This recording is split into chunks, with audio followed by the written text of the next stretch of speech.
Le gouvernement congolais a salué le vendredi 17 février 2023 au cours de la réunion hebdomadaire des ministres des efforts déployés sur terrain, des combats pour déloger vaille que vaille les terroristes du M23 des villages occupés dans les territoires des Massissi au Nord Kivu, où le groupe terroriste a pris depuis une semaine le contrôle d'une importante partie du pays, dont les cateaux stratégiques et des Kichanga. Dans la région, les combats se sont intensifiés jeudi soir autour de la cité stratégique de Kichanga. Les terroristes du M23 pourraient perdre complètement cette agglomération au profit de forces armées de la RD Congo qui sont déterminées sur la ligne de front, alors que les positions terroristes sont aussi renforcées par l'armée rwandaise. Auprès de ses collègues, la ministre d'État, ministre de la Justice et garde des Sceaux a, au nom de son collègue de la Défense nationale et ancien combattant, informé les conseils que la situation sécuritaire à l'Est est toujours caractérisée par la recrudescence de l'activisme des terroristes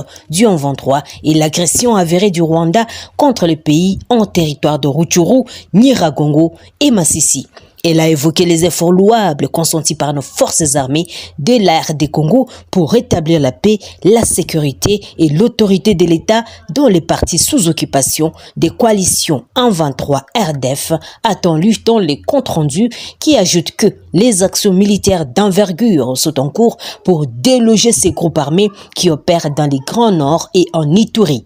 Dans la même foulée, Kinshasa a rassuré que les opérations militaires contre les terroristes ADF-MTM et alliés en territoire de Beni, Lubero, Mambasa et des groupes armés Kodeko dans les territoires de Djougou se poursuivent afin de rétablir la paix et la stabilité dans l'est du pays.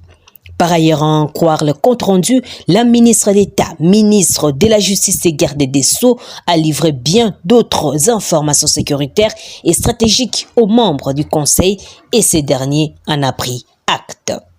Le Premier ministre Jean-Michel Sama-Lukonde a, au nom du président de la République et du gouvernement, réitéré ses encouragements aux forces de défense et de sécurité face au non-respect par le Rwanda à son supplétif M23 de la feuille de route de Luanda, défendre vaillamment la patrie et l'intégrité territoriale.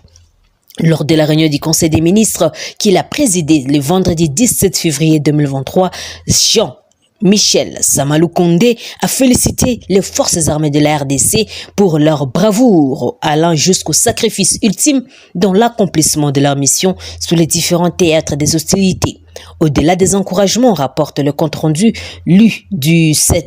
même gouvernement, les chefs du gouvernement les a rassurés du soutien du gouvernement et de l'ensemble des peuples congolais dans leur noble mission de la défense de la patrie. Il a tout aussi rappelé la solidarité du gouvernement aux populations de la patrie orientale du pays, victimes de la barbarie des groupes armés et plus particulièrement du mouvement terroriste du M23 supplétif de l'armée rwandaise. Poursuivant sa communication, Sama-Lukonde a également encouragé la Commission électorale nationale indépendante qui a procédé au lancement des opérations d'enrôlement dans les 2 premières aires opérationnelles dans un contexte particulier. Il a salué les efforts consentis pour corriger les erreurs observées depuis le début du processus, rapporte le ministre des PT Antique, Augustin Kibasamaliba, qui a lu le compte-rendu de cette 87e réunion du Conseil des ministres. Autre nouvelle, le mini-sommet sur la paix et la sécurité dans la région est de la RD Congo s'est tenu le 17 février à Addis Abeba, en Éthiopie, où Paul Kagame du Rwanda, Félix Antoine Tshisekedi de la RD Congo, Samir Hassan de la Tanzanie, William Ruto du Kenya, Jessica Rose Alupo Epel, qui est la vice-présidente de l'Ouganda, et Hussein Abdebagi Atoll, qui est aussi le vice-président du Soudan, il a été décidé de décourager la multiplication des initiatives dans les dossiers relatifs à la tension entre Kinshasa et Kigali. Ils ont souligné l'importance de donner la priorité à la reprise et à la mise en œuvre rapide du plan conjoint pour la résolution de la crise sécuritaire dans la région Est des RD Congo, résultant de l'harmonisation du processus de Luanda et de Nairobi. Ils ont aussi encouragé les partenaires internationaux à appuyer financièrement ces cadres. Et ces points ont été adoptés à l'issue de l'évaluation du niveau de mise en œuvre des décisions prises lors du mini-sommet de Luanda du 23 novembre 2022 de la réunion du haut niveau tenu le 12 décembre 2022 à Washington, ainsi que celle du 13 au 15 décembre 2022 et du 20e sommet extraordinaire des chefs de l'État de l'EAC tenu le 4 février 2023 à Bujumbura. Les chefs d'État se sont engagés à mettre en place, dans le but bref délai, un cadre de coordination des mécanismes de suivi et évaluation de la mise en œuvre du cessez-le-feu et du désengagement des retraits du 23 sous les auspices d'Évariste Ndayishimiye. Ils ont également recommandé l'accélération de la mise en œuvre du PDDRCS et la nécessité de poursuivre les dialogues politiques et diplomatiques. Et dans un autre niveau, Peter Mathurin, secrétaire exécutif de l'EAC, Joao Samuel Kaolu, qui est le secrétaire exécutif de la CIRGL, le lieutenant-général Nasson Joao, qui est le commandant du mécanisme de vérification ad hoc, Julius Mpati, qui est le directeur des affaires politiques et représentant du commandant de la force régionale de l'EAC, ont participé comme invités.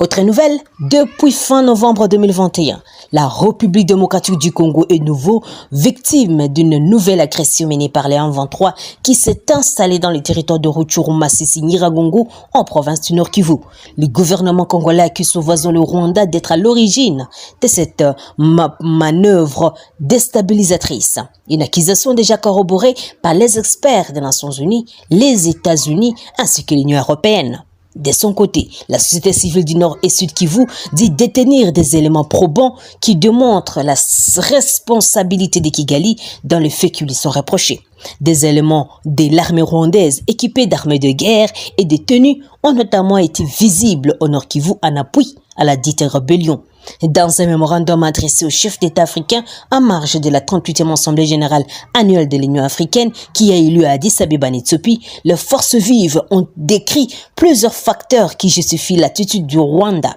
Et ces causes sont aussi bien économiques, démographiques que sécuritaires, soutiennent-elles. Et sur le plan économique, la guerre menée par le Rwanda vise à exploiter les ressources minières de la RDC et d'empêcher aux touristes de visiter le Nord Kivu. Au sujet de la démographie, la société civile alerte que Kigali cherche à déverser des populations inconnues sur le sol congolais au détriment des peuples autochtones.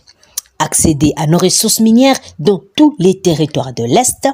empêcher les visites touristiques dans les parcs du Virunga et Kahuzi-Biega, déverser le surplus de sa population avec la possibilité d'expansion à travers la RDC, installer 78 000 personnes prétendues réfugiés congolais vivant au Rwanda, alors que l'effectif de compatriotes réfugiés au Rwanda ne dépasse pas 10 000 personnes, prévient cette structure citoyenne. Depuis 1996, l'armée qui marque la deuxième guerre du Congo, le Rwanda, est régulièrement citée dans la déstabilisation de l'Est. De l'AFDEL au M23, en passant par la RCD et mais également le CNDP, les autorités congolaises ont toujours pointé d'un doigt accusateur les régimes de Kigali. Aujourd'hui, les relations se sont détériorées entre Félix Tshisekedi et Paul Kagame. À l'instar de ses prédécesseurs, le président congolais accuse son homologue pour ses intentions expansionnistes. Chers téléspectateurs d'Afro Info 243, c'est par ici que nous mettons un point final sur notre émission d'aujourd'hui. Merci pour votre patience et amour à notre chaîne Afro Info 243. Je suis Santi Chisinga depuis la province de l'Ituri. N'oubliez pas de vous abonner, activer la petite cloche de notification, mais également n'oubliez pas de nous laisser des commentaires que nous lisons avec grand plaisir. Au revoir et à très bientôt.